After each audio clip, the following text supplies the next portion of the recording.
இந்த மாந்திரீகம், செய்வினை இதெல்லாம் உண்மையா பொய்யா? கடவுள்னு ஒருவர் இருக்கிறார் என்றால் சாத்தான்னு ஒன்று இருக்கு. அப்போ ஒரு சக்தி நல்லது செய்ய முடியும் என்றால் இன்னொரு சக்தி கட்டாயமாக கெடுதல் செய்யும். மனதுக்கு மனம் ஒரு சந்திப்பு நிகழ்ந்தால் கட்டாயமாக எதை வேணா சாதிக்கலாம். கம்ப்யூட்டர்லேயே ரிமோட் ஆக்சஸ்னு ஒன்று உண்டு. அதாவது எங்கிருந்தோ உங்களுடைய கணனியில் நான் நுழைந்து சில மாற்றங்களை செய்யலாம். பில்லி சூன்யம் என்பது அதாவது பூனை மூலமாக ஏவல் செய்வது. நம்ம விதின்னு ஒன்று இருக்கு சார், ஜோதிடம்னு ஒன்று இருக்கு. அது ஒரு காலகட்டம் வச்சிருக்கு. அந்த காலகட்டத்துக்குள்ள இது நம்மளை முடிச்சிருமா? முடிக்கும். ஒரு பெண்மணி ஊடு என்ற ஒரு மாந்திரிகத்தால் பாதிக்கப்பட்டு வந்தார். சித்தபிரமை பிடித்தது போல இருப்பார். இரவு நேரங்களில் கூச்சலிடுவார். என்ன மாதிரியான சமிக்கைகள் காட்டும் சார்? ஒரு மாதிரி மனநிலைமை மாறியது போல இருக்கும். இல்லை சார், இந்த வீட்டில் உள்ள பொருட்கள் அது மாதிரி ஏதாச்சும்? அதுக்கு ஒரு உதாரணம். இதை கண்டுபிடிக்க தான் புதுமனை புகுவிழால பசுமாடை ஏற்றி இறக்கும். ஒரு கெட்ட வாடை உண்டாகும். இதுவும் போக சில நேரங்களில் வீட்டில் தலைமுடி கொத்து கொத்தா இருக்கும். இதெல்லாம்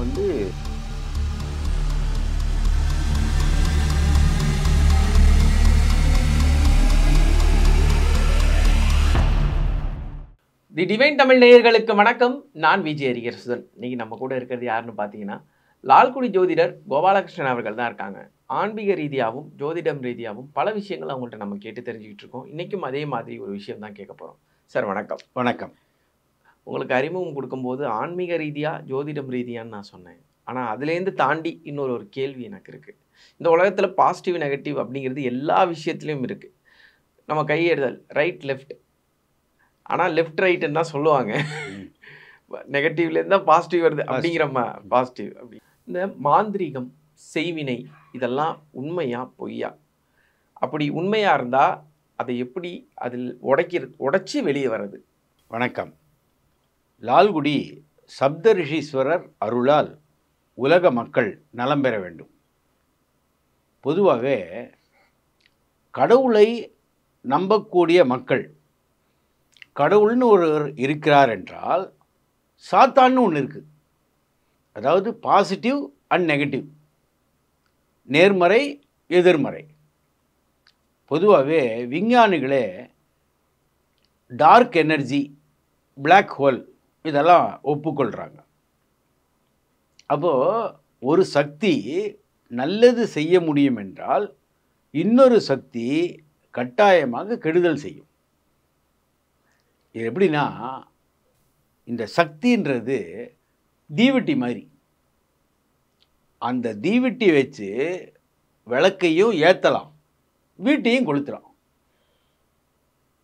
அப்போ தீவெட்டிக்கு தெரியாது. அது நம்மளுடைய பயன்பாடை பொறுத்தது. நாம் எந்த விதத்தில் அதை பயன்படுத்துகிறோம். காரணம், இப்போது கம்ப்யூட்டர் உலகத்தில் இருக்கும். கம்ப்யூட்டர்லேயே ரிமோட் ஆக்சஸ்னு ஒன்று உண்டு. அதாவது எங்கிருந்தோ உங்களுடைய கணனியில் நான் நுழைந்து சில மாற்றங்களை செய்யலாம். இப்போ கூட பார்க்குறோம். அதாவது நம்ம ப்ரோக்ராமே, நம்மளுடைய பணமே வேறு ஒருவரால் திருடப்படுகிறது. ஹேக்கிங். இது உங்கள் மனதிற்குள் நான் நுழைய முடியும் என்றால் அதுவும் ஹேக்கிங் தான். ஒருவருடைய செயல்பாட்டை வெளியில் இருந்து கொண்டே கட்டுப்படுத்துவது, அதான் செய்வேன். இப்போது உங்களுடைய நல்ல நேரத்தை உங்களுடைய மனதில் புகுந்து தவறான எண்ணங்களை உண்டாக்குவது செய்வினை. அதாவது தாறுமாறாயிடும். அப்போது மனதுக்கு மனம் ஒரு சந்திப்பு நிகழ்ந்தால் கட்டாயமாக எதை வேணால் சாதிக்கலாம். அதாவது ஒருவருடைய மனதை நல்ல வழியிலும் நடத்த முடியும், தீய வழியிலையும் கொண்டு போக முடியும். இதுதான் செய்வினையுடைய விஷயங்கள். அதற்கு சில மந்திரங்கள் உண்டு. இப்போ ஒவ்வொரு ஊர்லேயும் ஒவ்வொரு விதமான செய்வினை இருக்குது. இப்போ ஆப்பிரிக்க தேசமாக இருந்தால் ஊடு என்ற ஒரு விதமான செய்வினை உண்டு. இதை தவிர பில்லி சூன்யம் என்று ஒன்று உண்டு. பில்லி சூன்யம் என்பது அதாவது பூனை மூலமாக ஏவல் செய்வது. இதை தவிர ஒரத்தன் என்று ஒரு விதமான மாந்திரிகம் கேரளாவில் இருக்கு. பல விதமான மாந்திரிகங்கள் இருக்குது. இதை தவிர இடுமருந்து என்று ஒன்று உண்டு. அதாவது சாப்பாட்டிலேயே ஒரு சில விஷயங்களை செய்து கொடுத்து விட்டால் அவருடைய வாழ்க்கை கொஞ்சம் கொஞ்சமாக முடிந்து போகும். அது வந்து இடுமருந்து. இப்போ வந்து நம்ம விதின்னு ஒன்று இருக்குது சார், ஜோதிடம்னு ஒன்று இருக்குது. அது ஒரு காலகட்டம் வச்சுருக்கு. அந்த காலகட்டத்துக்குள்ளே இது நம்மளை முடிச்சிருமா? முடிக்கும். காரணம், இப்போ நீங்கள் ஊட்டி போயிருந்தீங்கன்னா டீ எஸ்டேட்லலாம் ஃபாக் ஃபார்மிங் ஆர் ஸ்மோக் போடுறதுன்னு ஒன்று இருக்குது. காரணம், சூரிய வெளிச்சம் அந்த தேயிலை மேலே பட்டால் வாடிடும். சில நேரங்களில் வரும் பலமான சூரிய வெளிச்சம். அப்படி வரும்போது இவர்களாக ஒரு ஆர்டிஃபிஷியல் மிஸ்ட் உண்டாக்குவார்கள். அந்த மிஸ்ட்டு கொஞ்ச நேரம் இருக்கும். அது கலையிறதுக்குள்ளேயும் சூரியன் வெளிச்சம் குறைஞ்சு அந்த நேரத்தில் அவர்கள் காப்பாற்றாமல் விட்டால் அந்த செடியெலாம் கருகிடும். அதுக்கப்புறம் சூரிய வெளிச்சம் குறைந்தாலும் அது திருப்பி வராது. அப்போது ஒரு மேகம் சூரியனை மறைப்பது போல உள்ளது தான் செய்வினை. மேகம் சூரியனை மறைத்தால் பகல்லையே உங்களுக்கு இரவு மாதிரி இருக்கும். நம்ம பார்த்துருக்கோம், பெரிய மேகங்கள் கருமேகங்கள் மறைக்கும்போது பகல்லையே இரவு மாதிரி இருக்கும். இதுபோல் செயற்கையாக மறைக்கப்படுவது, அந்த செயற்கையாக மறைக்கப்படுவதில் பல விஷயங்களை செய்ய முடியும். இதான் டீ எஸ்டேட்டில் இப்பவும் பண்ணுறாங்க. அந்த கனமான சூரிய வெளிச்சம், பலமான சூரிய வெளிச்சம் அந்த செடிகளை கருக விடும்போது அப்போது அந்த இடத்தில் ஒரு மேகத்தை உண்டாக்குவார்கள், ஆர்டிஃபிஷியல் மிஸ்ட். இதுபோல் ஒரு செயற்கையான விஷயத்தை செய்தால் சூரிய ஒளி போன்ற கடவுளின் அனுகிரகத்தையே தடுக்க முடியும். கடவுள் அனுகிரகம் தருகிறார், இடையில் ஒரு மேகம் வந்தால் அவருடைய வெளிச்சத்தை நீங்கள் பெற முடியாது. ரைட்டா? அப்போ நீங்கள் ஒளி மறைவு பிரதேசமாக ஆயிடுவீங்க, மழை மறைவு பிரதேசம் மாதிரி. அப்போ அந்த மாதிரி நேரத்தில் செய்வினை வேலை செய்யும். நீங்கள் இவ்வளோ விஷயங்கள் சொல்கிறீங்க, நீங்கள் நேரடியாக செஞ்ச ஏதாச்சும் விஷயம் இருக்கா சார்? யாருக்காச்சும் சரி செய்து விட்ட மாதிரி? ஒரு பெண்மணி ஊடு என்ற ஒரு மாந்திரிகத்தால் பாதிக்கப்பட்டு வந்தார். அவருடைய அலுவலகத்தில் அவர் இந்தியாவுக்கு அனுப்பிட்டாங்க. அவங்க அமெரிக்காவில் இருந்தாங்க. அந்த பெண் சித்தப்பிரமை பிடித்தது போல இருப்பாங்க. இரவு நேரங்களில் கூச்சலிடுவார்கள், யாரோ அவங்கள தாக்குறா மாதிரி. அதாவது மனநிலை ஒரு பேண்டு இருக்கும். அந்த நிலைமையில் என்னிடம் அவர்கள் ஆலோசனை கேட்டாங்க. இங்கே மேல்மலையனூர்னு ஒரு இடம் இருக்குது. மேல்மலையனூர் அங்காள மாசாணி அம்மன் என்று சொல்லலாம். அந்த இடத்தில் சிலவிதமான பூஜைகளை செய்து அந்த செய்வினை பிரச்சனையை குறைத்துட்டோம். இப்பொழுது அந்த பெண்மணி திருமணமாகி குழந்தைகளோடு நல்ல நிலைமையில் இருக்காங்க. அப்போது எந்த சூழ்வினை இதாக இருந்தாலும், அதாவது செய்வினையாக இருந்தாலும் அதற்கு தீர்வு உண்டு. தீர்வு இல்லைன்னு சொல்ல முடியாது, தீர்வு உண்டு. ஆனால் குறித்த நேரத்தில் வரணும். அது சார் என்ன மாதிரியான சமிக்கைகள் காட்டும் சார்? ஒரு மாதிரி மனநிலைமை மாறியது போல் இருக்கும். இல்லை சார், இந்த வீட்டில் உள்ள பொருட்கள் அது மாதிரி ஏதாச்சும்? அதுக்கு ஒரு உதாரணம், அந்த வீட்டில் கடவுளுக்கு தீபம் ஏற்றினா அணைந்துவிடும். ரெண்டாவது, அந்த வீட்டுக்குள் பசுமாடு வராது. பசுமாடை நீங்கள் வலுக்கட்டாயமாக இழுத்து வந்தாலும் அது எப்படியாவது திருப்பி ஓடிடும். இதை கண்டுபிடிக்க தான் புதுமனை புகுவிழாவில் பசுமாடை ஏற்றி இறக்குவாங்க. ஓ, அதுவும் ஒரு காரணமா சார்? அது முக்கியமான காரணம். ஓ, காரணம், அந்த இடத்தில் நீங்கள் குடி வரப்போகிறீர்கள். அந்த நேரத்தில் அந்த இடத்தில் ஏதாவது தீய சக்தி இருக்கா, அதாவது நெகட்டிவ் எனர்ஜி, அதை கண்டுபிடிக்க அந்த பசுமாட்டை ஏற்றி இறக்குவார்கள். அதுதான் முக்கியமானது. ஏன்னா பசுமாடு வீட்டுக்குள் வராது, விளக்கு சரியாக எரியாது, அணைந்துவிடும்.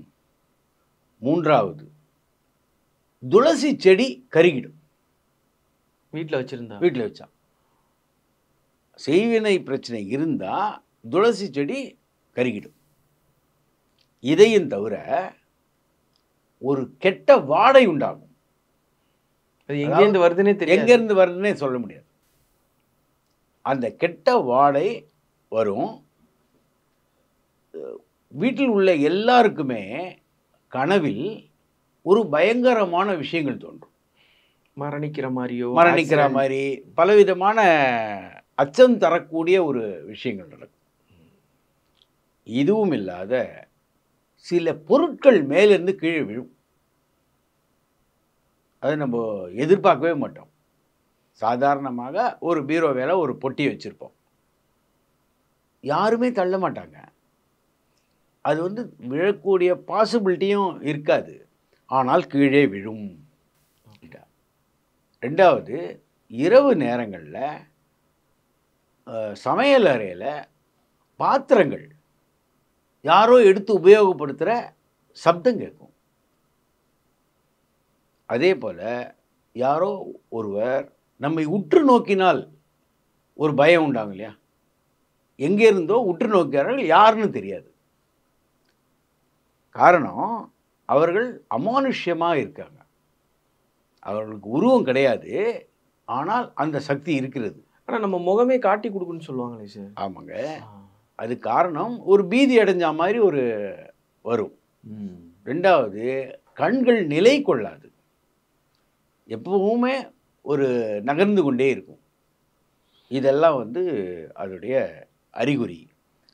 இதுவும் போக சில நேரங்களில் வீட்டில் தலைமுடி கொத்து கொத்தாக இருக்கும்.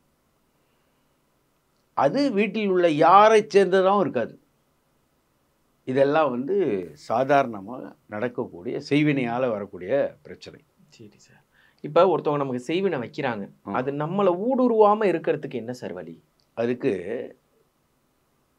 குலதெய்வ வழிபாடு ரொம்ப முக்கியம். அதாவது இப்போ ஒரு கோட்டை பலமாக இருந்தால் யாரும் வர முடியாது. ஒரு வீட்டில் எப்படி திருட்டு போகுது, கேட்டு பலமாக இருக்காது, அல்லது பாதுகாப்பு அரண் ஒழுங்காக இருக்காது. உங்களை சுற்றிய பாதுகாப்பு அரண்றது குலதெய்வம் ஒன்று. ரெண்டாவது, வெளியில் நாம் எங்கே போய்விட்டு வந்தாலும் கால் கழுவ வேண்டும். அது மிக மிக முக்கியம். அந்த கால் கழுவாமல் போனால், நம்ம இப்போது கழிப்புன்னு சொல்கிறோம் இல்லையா, சில பேர் சுற்றி போடுவாங்க. அதாவது 4 மூலையில் எலுமிச்சம்பழம் அதெல்லாம் போடுவாங்க. இதை நான் மெரித்து கொண்டு நடந்தாலும் அந்த பிரச்சனையை நம்மை வந்து அடைய வாய்ப்பு இருக்குது. அதனால தான் வீட்டில் வந்தவுடனே கால் கழுவ வேண்டும். 6 மணிக்கு எவ்வளோ விளக்கு இருந்தாலும் சுவாமி அறையில் ஒரு தீபம் மாதிரி ஏற்றணும். ரெண்டாவது, இரவு நேரங்களில் நம் வீட்டு வாசல் 2 பக்கமும் ஒரு அகல் விளக்கு வைக்கணும். இதெல்லாம் இருந்தால் கட்டாயமாக எந்த செய்வினையும் வர முடியாது. இதுதான் வந்து மிக மிக முக்கியமாக செய்வினையை நாம் போக்கக்கூடிய வழி. இதுவும் தவிர உங்களுக்கு கிரக அமைப்பே நல்லா இருந்தால் செய்வினையால் ஒன்றும் செய்ய முடியாது. உங்களுக்கு கிரக அமைப்பு ரொம்ப பலமாக இருந்தால் உங்களோட ஒன்றுமே செய்ய முடியாது. இதற்கு மெயின் என்னன்னா, ராகுவும் செவ்வாயும் இந்த கிரகங்கள் பலமாக இருந்தால் மாந்திரிகம் உங்களை நெருங்கவே முடியாது. ஏன்னா ராகு என்பதே மாயா கிரகம், செவ்வாய் என்பது வீரத்தை குறிக்கக்கூடியது. இது 2 கிரகமும் நல்ல நிலைமையில் இருந்தால் கட்டாயமாக உங்களுக்கு எந்த விதமான தொந்தரவும் வராது. குரு பலம் இருந்தாலும் எந்த தொந்தரவும் வராது. இதுதான் உள்ளது. Okay sir. எத்தனை வகையான மாந்திரீகங்கள் இருக்குது சார்? மாந்திரிக ஊடு, பில்லி சூன்யம், அப்புறம் பதுமைகளை வைத்து செய்வது. அதாவது யாரை பாதிக்க வேண்டுமோ அவர்களுடைய தலைமுடி, நகம், காலடி மண் இதை ஒரு பதுமையை பண்ணி அதில் வைத்து அதற்கு சில பூஜைகளை மயானத்தில் செய்து இந்த மாதிரி அவர் மேலே ஏவி விடுறது ஒரு வழக்கம் உண்டு. சரி சார். நீங்கள் 2 விஷயங்கள் முக்கியமாக சொல்கிறீங்க. ஊடுருவமாக இருக்கிறதுக்கு என்ன வழி இருக்குது, அதில் என்னென்ன அப்படி செய்வினை வச்சா என்ன மாதிரியான அறிகுறிகள் இருக்கும், அதுலேருந்து எப்படி மீண்டு வர்றது அப்படின்னு பல வழிகள் சொல்லியிருக்கீங்க. இதை பார்க்குற பல பேருக்கு இது உதவிகரமாக இருக்கும். நல்ல செய்திகளை கொண்டு போய் சேர்த்ததுக்கு நன்றி சார். நன்றி.